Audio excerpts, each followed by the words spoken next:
Good afternoon, everybody. Glad to see such a full room. I was wondering if we'd have very many people with the cold temperatures, but thanks for coming out and braving that. Daniel sends his regards. He is not well. He's actually in the hospital right now. He may be pending surgery, but he's on the upward swing, we hope. So he sends his regards, but I'm sure he would appreciate your thoughts and prayers until he gets on the mend fully. But so anyways, I'll get to our speaker. We're going to have Aaron Jones. He's with Department for Local Government. He is the House Bill 9 Program Manager. And Molly Thompson of our staff reached out to him to see if he could attend today and hopefully clear up some misinformation that's been circulating and just educate us a little bit about House Bill 9. So we appreciate you attending today and look forward to hearing from you.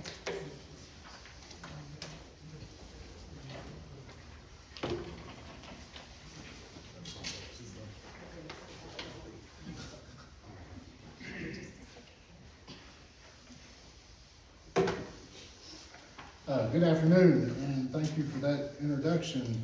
It's always good to be here in Hardin County. For those that don't know, it's kind of my home away from home. My mother is from Vine Grove, and my father is from good old Rineyville. So I don't spend as much time down this way as I used to when I was a child, but I do miss it, and so always good to be here. Again, my name is Aaron Jones. I am the branch manager with the Office of State Grants with the Department for Local Government. We're basically kind of a one-stop shop liaison between the governor's office and all the counties and cities and special purpose government entities all across the state. To be honest with you, most of what I do, or myself and my staff do, as far as the programs we administer, don't cover a lot of areas here at Lincoln Trail, although in the last biennium, or I should say current biennium, we have administered a lot of county clerk collection equipment, e-poll books, voting equipment, jail arraignment. Does any of this ring a bell with anyone that's here? There were also some House Bill 1, which is the current budget bill line items. I know I've dealt with some of the counties in this ad district with those, but most recently, Department for Local Government has been tasked with administering House Bill 9, or also known as the grant program. And that is an acronym. I'm not just calling it a grant program. That is the acronym. So just out of curiosity, a show of hands, who has heard or is familiar with House Bill 9? Who is familiar with, have you heard of the grant program? Okay. And that's okay. And a lot of counties in this area may not know a lot about it, just because when this originally started out, the purpose of this was directed towards 41 total counties. There's a section in eastern Kentucky, and then there's a section that covers western Kentucky. There are 2 counties in this ad district that are considered what is the original priority communities, that being Breckinridge County and Grayson County. Now, I passed these out with the help of the ad staff. If you look at this right here,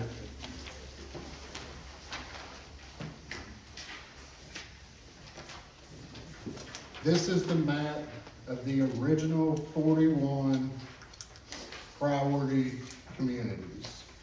So this is what we're going to take a look at and kind of dive into And you'll see this has been, divided up by the ag districts.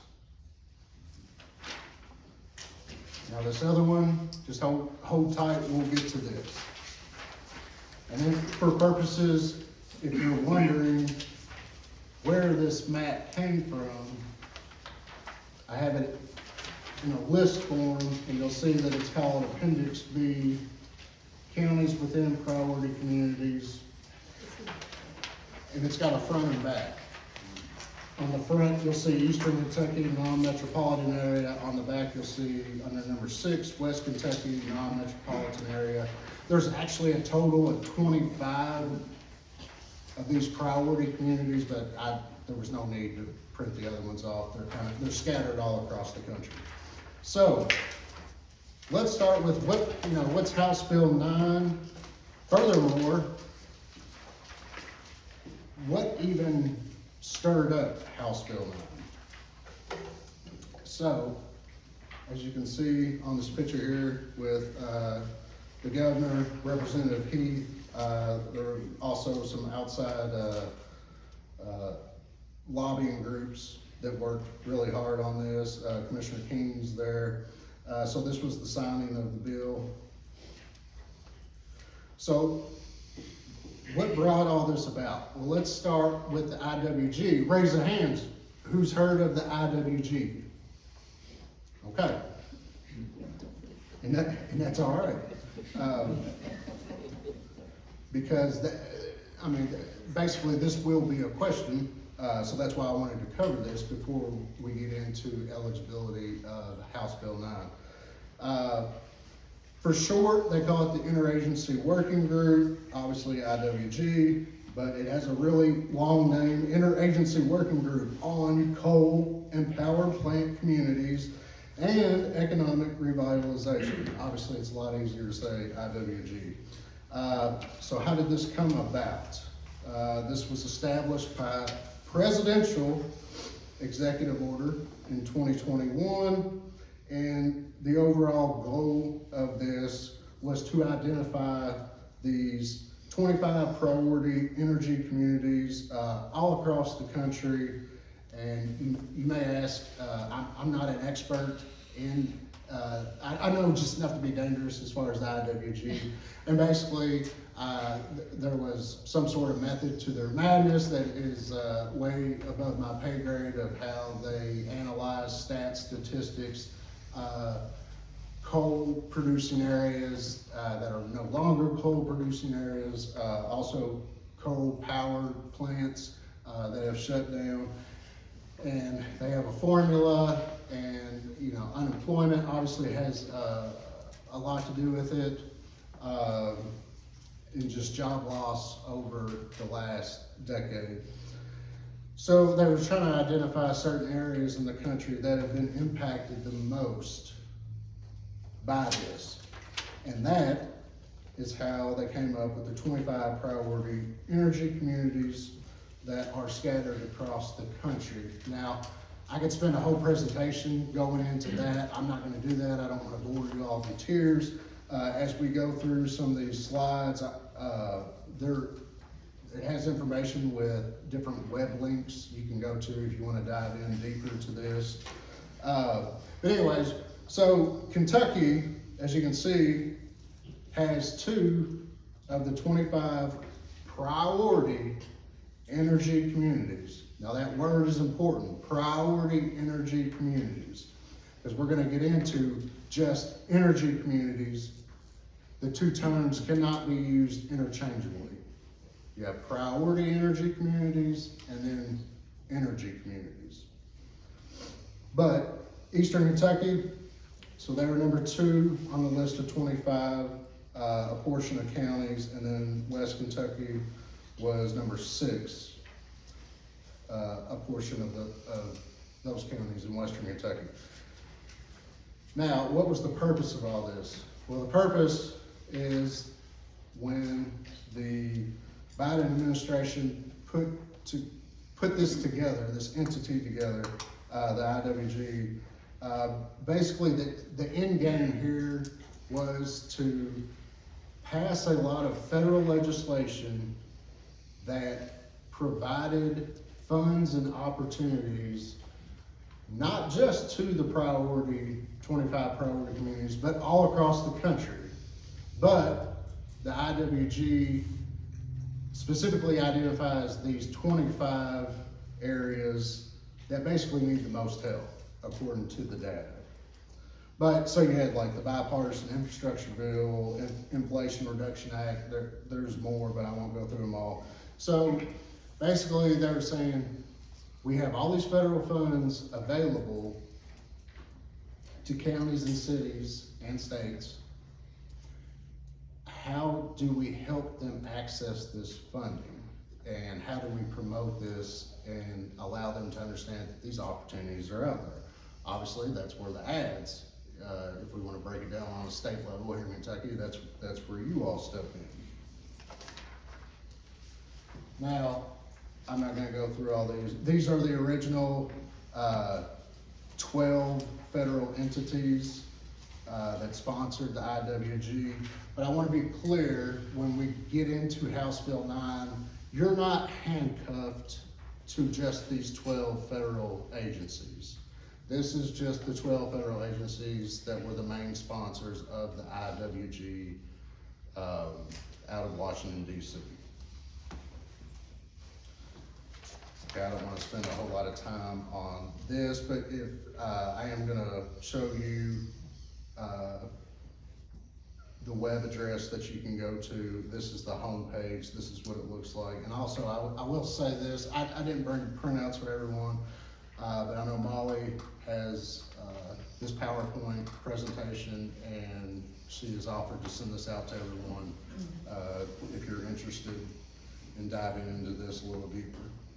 But this is what the homepage looks like when you go to the IWG website.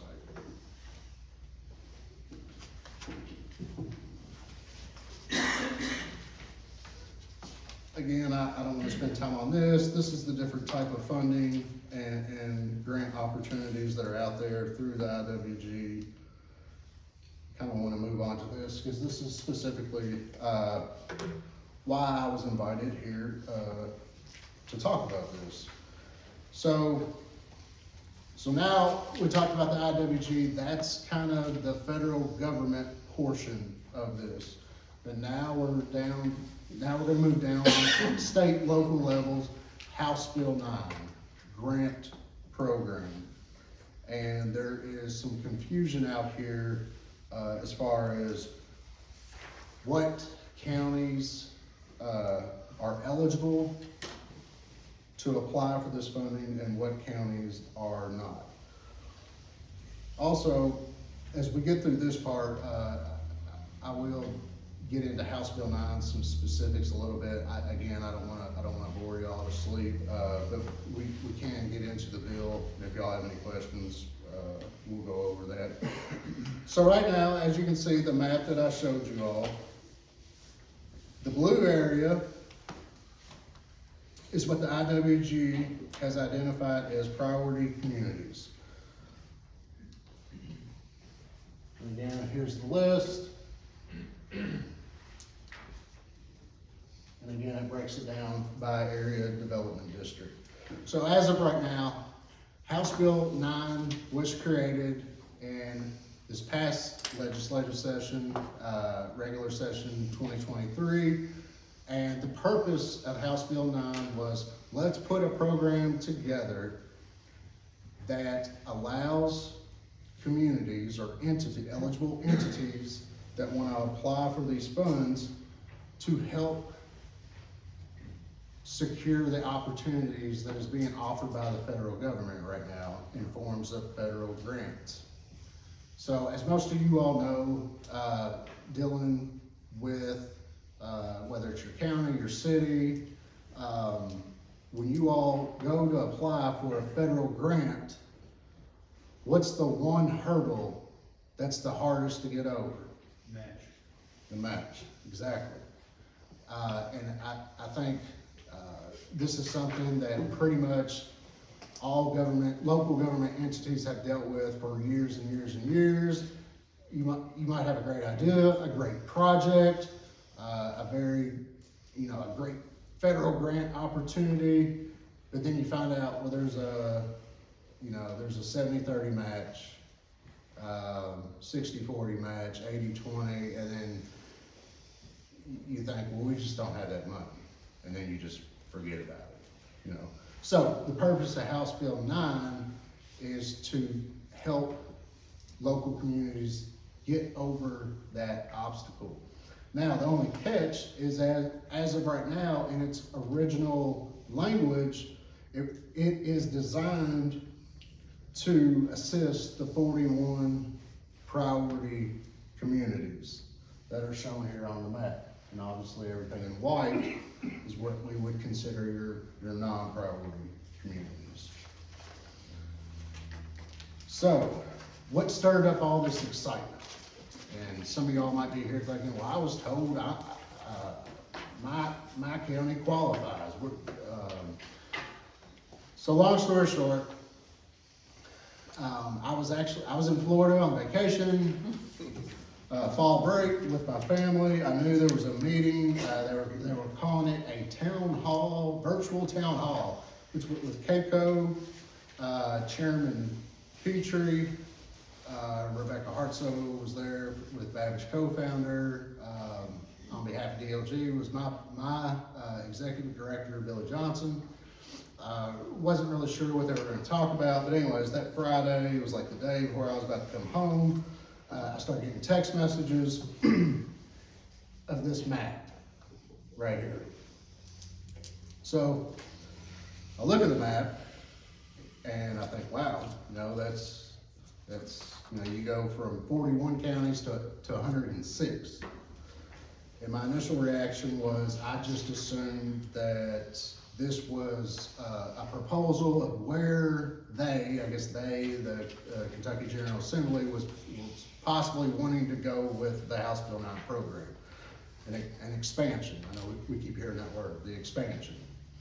I didn't ask a whole lot of questions. Again, I waited until I got back to Frankfurt, went to work that following Monday, and then it was brought to my attention. They said, did you see this, the newsletter on CAECO's website?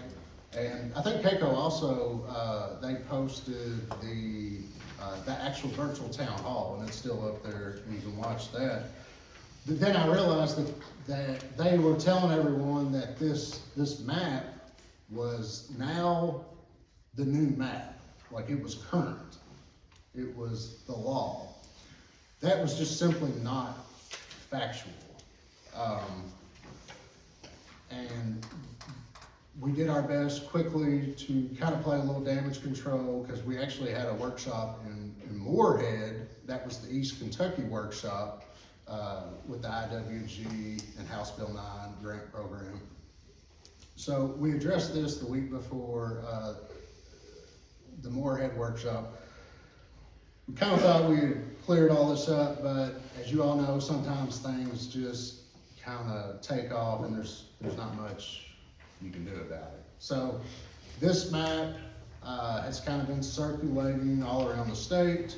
I believe it's still actually on CAECO's website, but I know a lot of counties, probably a lot of people here included, saw this and got really excited because you thought, oh, my county is now included. So if you'll notice, the map key here, it says the original 41 counties, it has this green, kind of the medium green, and that matches up with your blue map. That's the original 41 counties. And then everything, the light green, which is other than Hardin and LaRue, covers some of this ad district. So your next question might be, well, why were we included? Why are we being told that we are an energy community? Well, the thing is, there are some energy communities included, but a lot of this was based on a tax credit census map that is provided by the Department of Energy that's on the IWG website. And again, we'll have that link for you if you want to look that up. So part of this program is there's tax incentives. So the tax census credit map identifies all of these counties in green are considered energy communities. Energy communities. Now that's not necessarily the same as priority energy communities. Your priority energy communities, and I'm sorry, I know it sounds like a broken record, are your original 41. Right here and right here. Breckenridge and Grayson included. Everything else is just energy community. Now you might be wondering, what is the dark green? Although I don't see any in Lincoln Trail Ag District. The dark green is actually just little cutouts of the county. Because I know you see Jefferson County, you're like, why does Jefferson County need help? I know you see Fayette County, why does Lexington area need help? Well, actually, in Boone and Campbell, what it is there's just little cutouts, because it's a census map, it didn't necessarily cover the whole entire county. So like for Jefferson County here, if you're familiar with the city, the West End, city of Shibley, there was a power plant here on the Ohio River that shut down, and it had an impact on just a slither of Jefferson County. Well, for purposes of this map, created by Babbage co-founder, they just kind of went ahead and highlighted the whole county.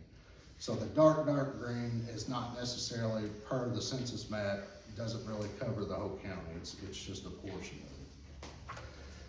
So, right now, House Bill 9 references the priority communities identified by the IWG. Now, unfortunately, I think interested groups maybe got a little excited about this, was really wanting to push this, maybe kind of got the cart in front of the horse, and whatever, that happened.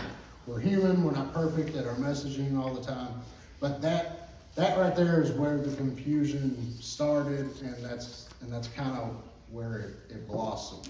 And it's not just you all. This is the third ad I've given this similar presentation to. So your next question might be like, where do we go from here? Well, I hope you're a legislative guru, because right now legislative session is going on, and a lot of this is going to be up for debate.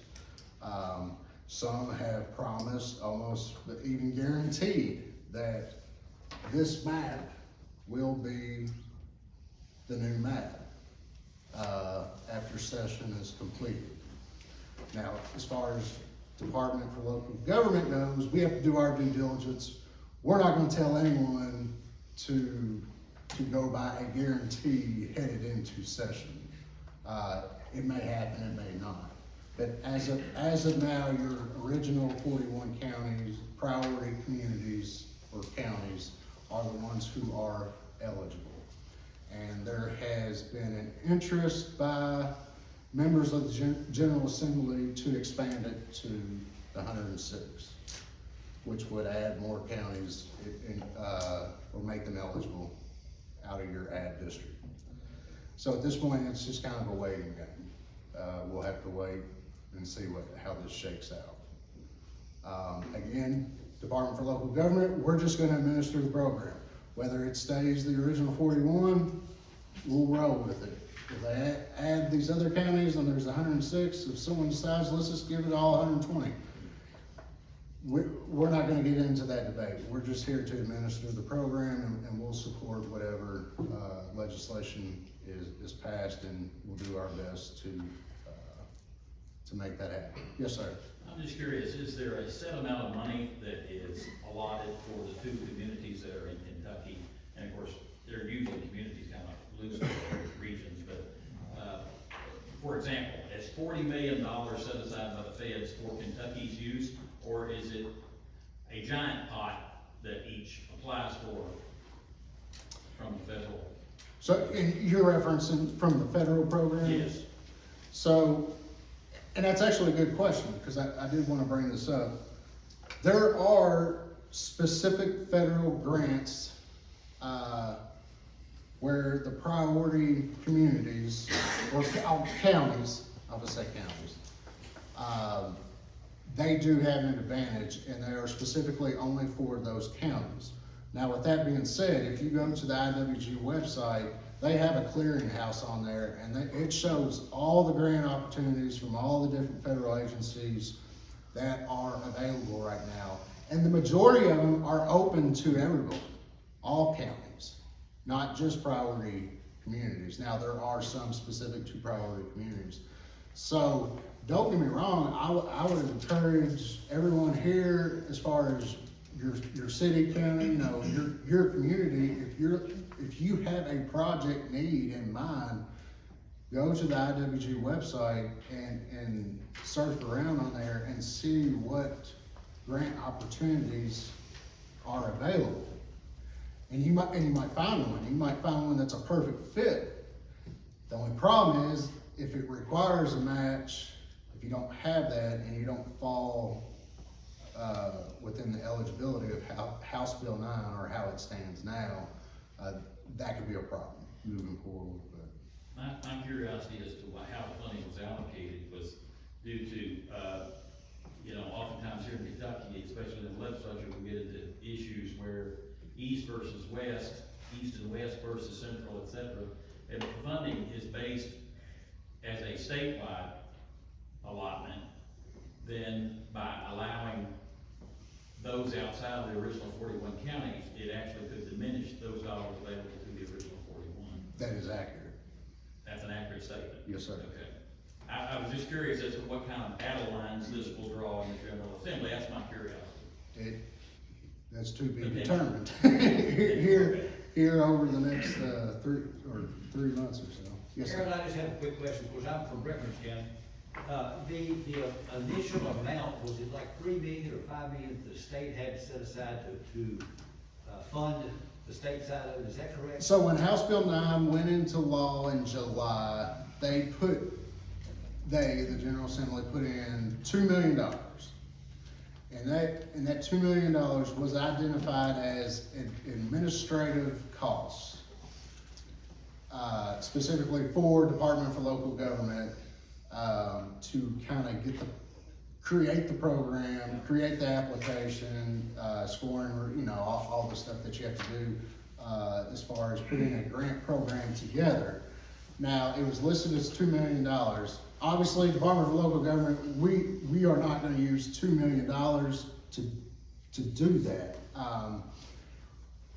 But it was kind of a mutual unwritten agreement that Department for Local Government would agree to use a portion of that $2 million to award some projects, mostly being applications that were a portion of them that were submitted early on within the first month of the application window opening. I will say this, the $2 million is obligated at this point, but that's not even a drop in the bucket.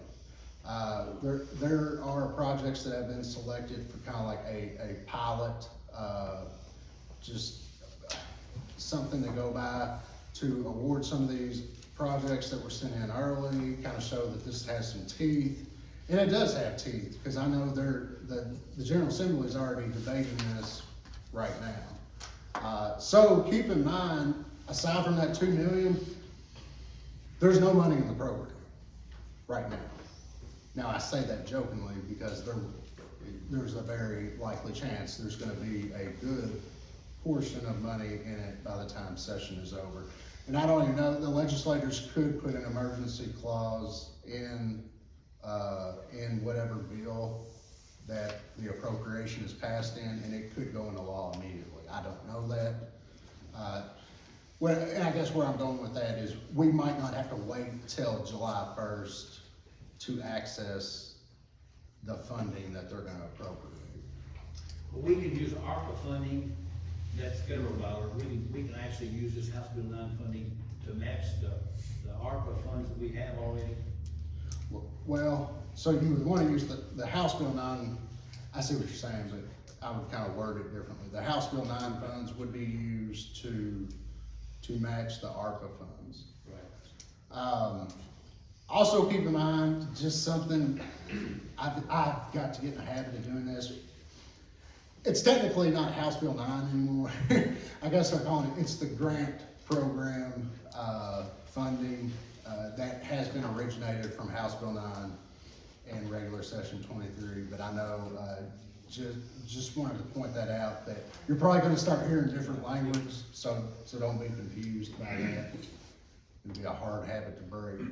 Everybody's called it House Bill 9 for almost, half a year now, but no, to your question, you would, see, and that's the other thing about ARPA, I don't know, would you consider, and I don't mean to put you on the spot, would you consider ARPA a federal grant program? I presume, yes. Yeah. I would agree. So we, Well, I didn't mean to interrupt you. No, no. We have the city of Hartsburg, they run water through the whole county. The county doesn't have anything as far as water. And we've got a lot of areas that we need to supply water to, and also the plant needs to be upgraded and so forth. And they can address this better than I can, but we want to use that fund. If it's there, we're one of the priority, 41 of the priority counties. We want to access that money and actually use it for either that or internet that we want to run through the county too. Sure. So, we don't want to lose an opportunity to help, especially water. There's a lot of people in the county still don't have county water, or city water. I would argue the whole state needs water. Yeah, I'm sure. We'd rather have water than internet. I know. I've been fighting with over internet and water, but water's important, and I understand it. I mean, we've got quite a bit of internet expanded already, so I'm agreeable with the water part. We just don't wanna lose it. We wanna know how we have accessed that and what they need to do to get applications and so forth. And I'm sure Brett and all know that, but we just wanna make sure we get that. But, and that's, you know, there's basically, in my opinion, two big hurdles. One, being eligible, being a priority community. Which we are. And two is, right now, House Bill 9 just says it has to be used, House Bill 9 funds, grant program funds, will have to be used on a federal grant program. And I wanna be clear about that because I've gotten a lot of questions. I got a lot of inquiries come in just saying, hey, I've got this project down here, and how do I access those House Bill 9 funds? And I'm like, do you have a federal grant in the works? Are you gonna apply for one? Do you have one already that you've applied for? And they'll say, well, a federal grant, why do I need that? I'm like, well, that is specifically in the legislation. Grant program funding, gives you no benefit unless there's a federal grant program being applied for. Because that is the original intent, is to allow communities to access the federal funding or access it, then secure it by whatever is required by the local community. The application, I hate to keep asking questions, but the application timeframe, is there any cutoff on it as far as that? It'll be wide open between, the House Bill 9 language says the program is, as of now, is to sunset in December of 2026. That's our funding date too. And of course, that could be changed. But that's obviously a long ways away. But it all depends on the funding that is allocated for this, right? Yes. Correct. And I will say this, just from, you know, again, I'm here on behalf of the executive branch and the office of the governor.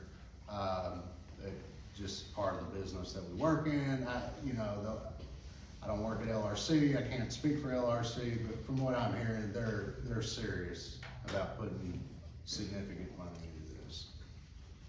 I've talked to our senator and rep, and both of them agree there's gonna be a pretty good stash of money put in. You probably know better than me. We're pushing it. I just go by the word around Frankfurt, and that can be anything. That can change day by day. So, whether whether you're a priority community or not, I would suggest, if Molly sends you this, presentation, look up these websites.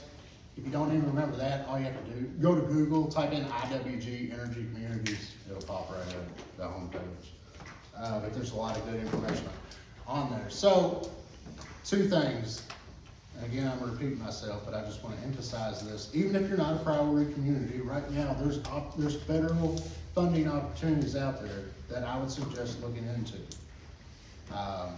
You don't know, until you check it out.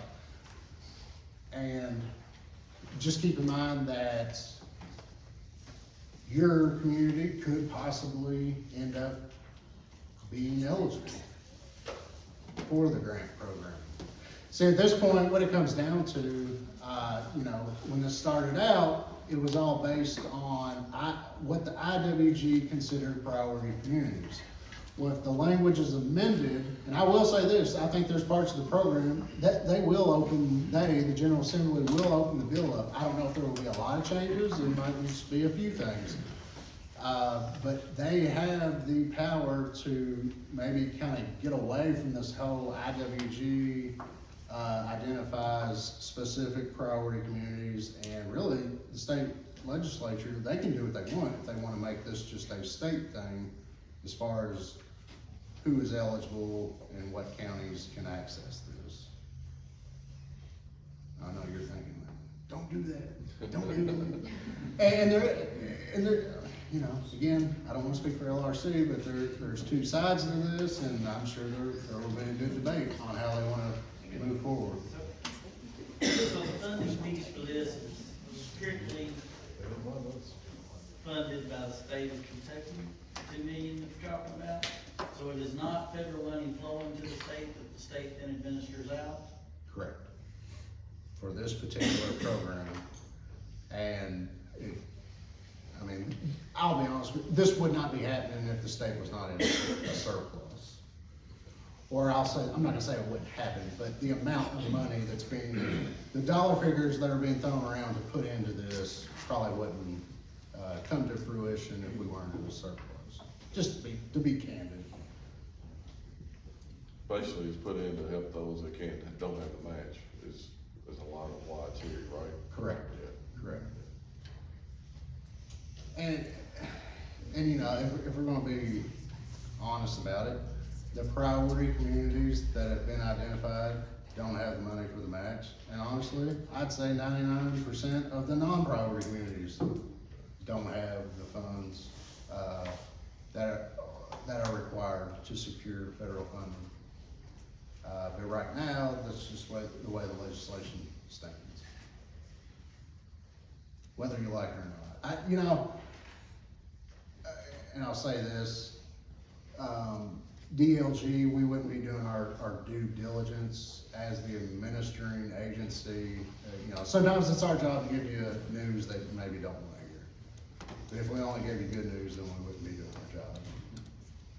So, but again, I don't want to leave on a bad note. Talk to your legislators, bring this to their attention while they're in session, because I'd say the debate will be coming up soon on how they want to handle this. DLG's staying out of it. We just administrative tell them. We'll let them take care of that. So we don't lobby either way. But anyway, again, it's our job to explain to you currently what the law is, despite what you're hearing outside of these walls. So, does anyone have any other questions? I know y'all are probably tired of listening to me talk. The rest of the presentation does go into some definitions that came from House Bill 9. I'm not gonna go through all these. Again, I think I covered the bulk of what I was asked to cover. But I'm scared to even share some of these, cause I think some of this could change. I don't know. But again, get with Molly if you wanna check out the presentation and, look into this a little deeper. But that's all I've got. Does anyone have any other additional questions?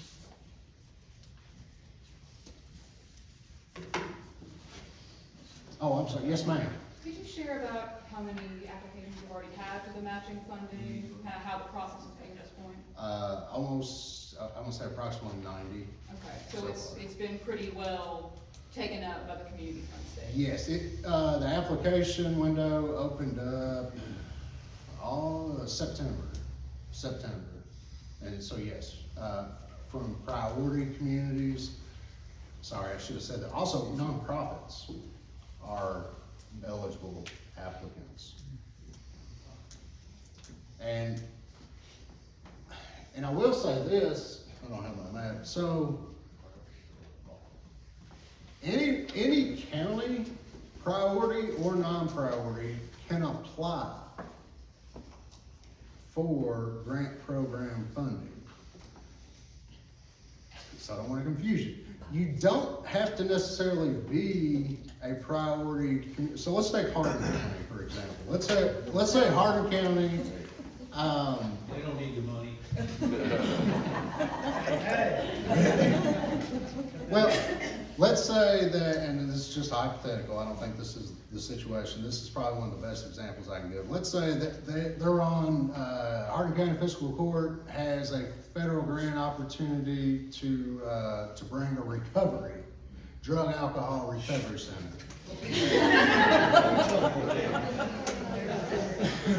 Should I use another example?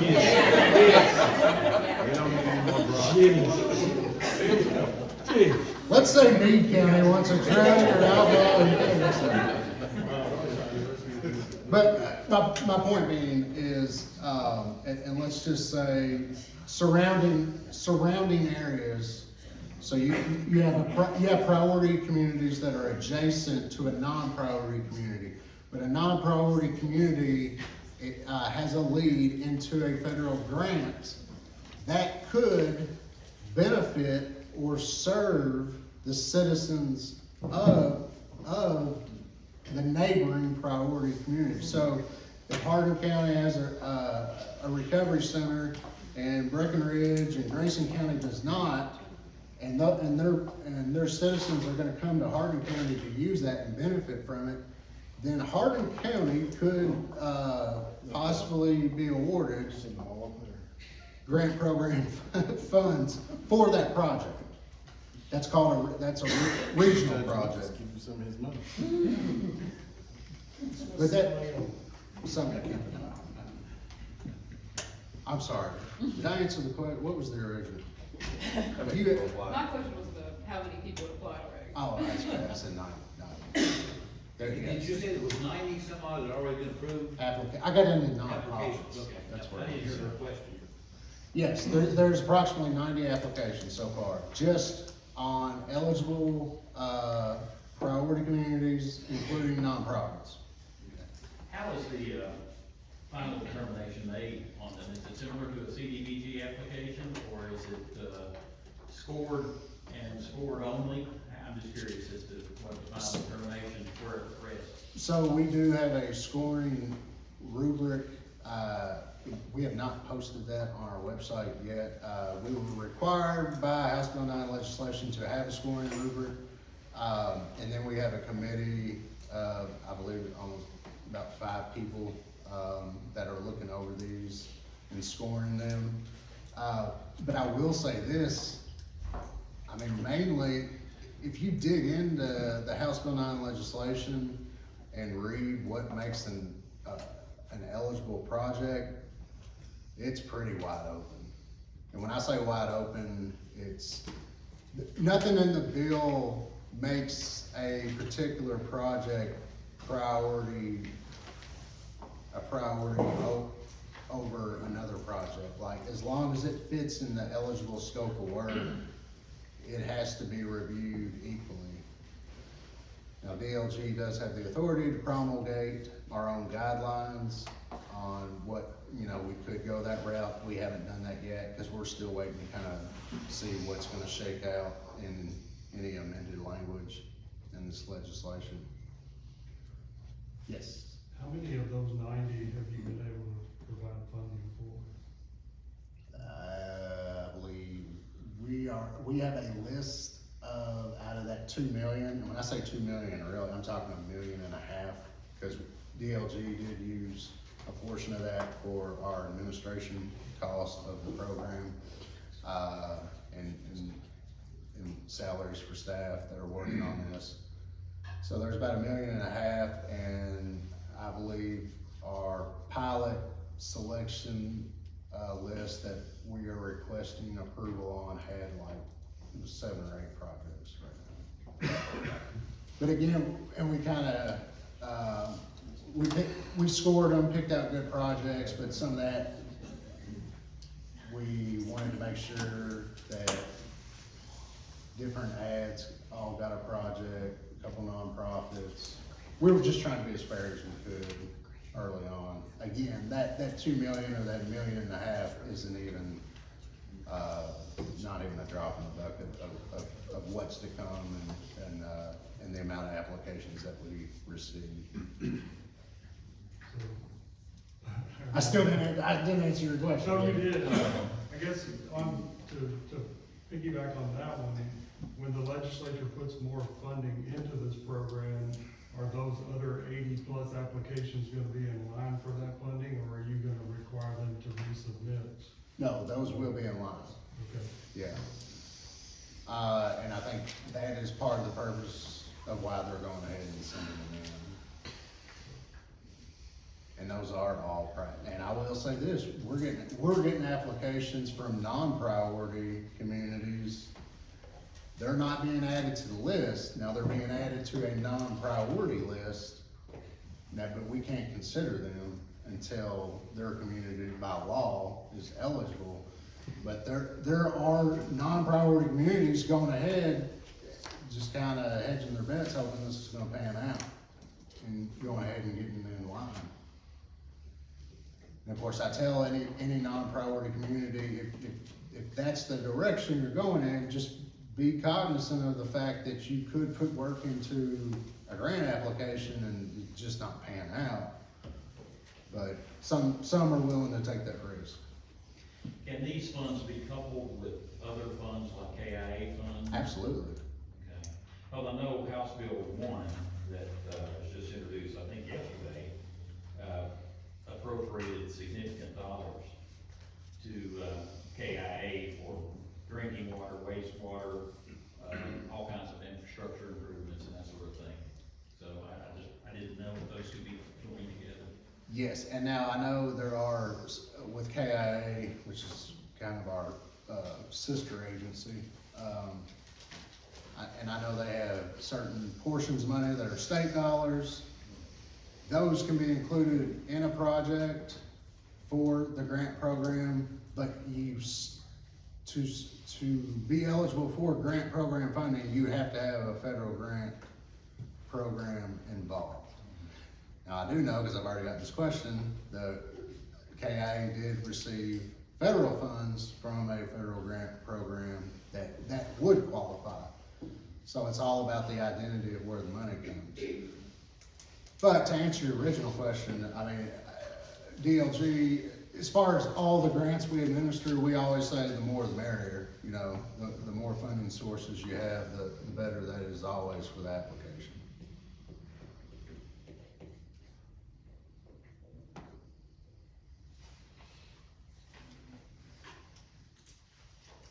I know somebody has a curveball. I've gotten that. It's pretty easy so far.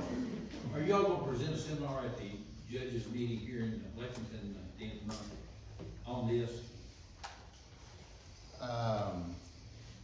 Who's hosting The Judge Association in Lexington at the end of this month has a conference up there. It's, that? We'll see if they invite us. I think you need to, because the whole state looks like 106 counties, that's something that everybody would be interested in. I would. We didn't get invited to the last conference, so. I'll put in a good word for you. All right, well, we'll take all the help we can get. No, and I honestly don't know. Sometimes we don't even find out about that till like a week or two before. When is it again? It's I think the 31st and the 1st of February, I think it's right. It's the end of the month of the election. Okay. The winter conference. I got you.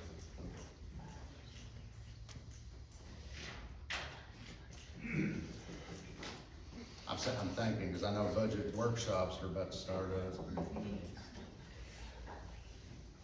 Any more questions? Is that it?